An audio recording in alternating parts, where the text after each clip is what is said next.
অন্তর্বর্তী সরকারের ডাক, টেলিযোগাযোগ ও তথ্য প্রযুক্তি মন্ত্রণালয় এবং তথ্য ও সম্প্রচার মন্ত্রণালয়ের উপদেষ্টার পদ থেকে সদ্য পদত্যাগ করেছেন নাহিদ ইসলাম। পদত্যাগের পর তার ব্যাংক অ্যাকাউন্টে কত টাকা আছে তা নিজেই জানালেন।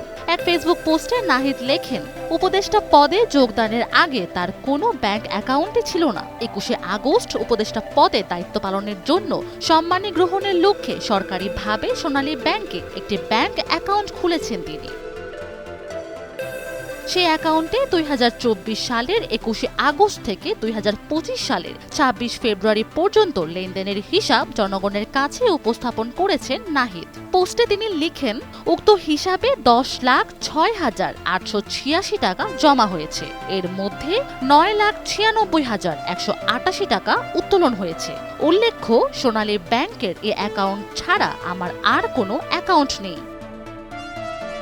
তিনি আরও লেখেন, উপদেষ্টা হিসেবে দায়িত্ব পালনকালীন আমার বা আমার পরিবারের কোনো সদস্যের নামে বাংলাদেশের কোথাও জমি, ফ্ল্যাট নেই বা আমার ও আমার পরিবার কর্তৃক ক্রয় করা হয়নি। সদ্য পদত্যাগ করা এই উপদেষ্টা লেখেন, আমার একান্ত সচিবের ইসলামী ব্যাংক বাংলাদেশের হিসেবে 36,028 টাকা রয়েছে। উনি একান্ত সচিব হিসেবে দায়িত্ব নেওয়ার পর ওনার নিজের নামে বা ওনার পরিবারের কারো নামে বাংলাদেশের কোথাও কোনো সম্পত্তি ক্রয় করা হয়নি।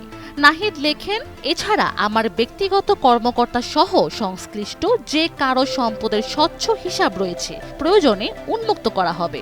তথ্য অধিকার আইন 2009 অনুযায়ী বাংলাদেশের যে কোনো সরকারি দপ্তরে উক্ত তথ্য যাচাইযোগ্য।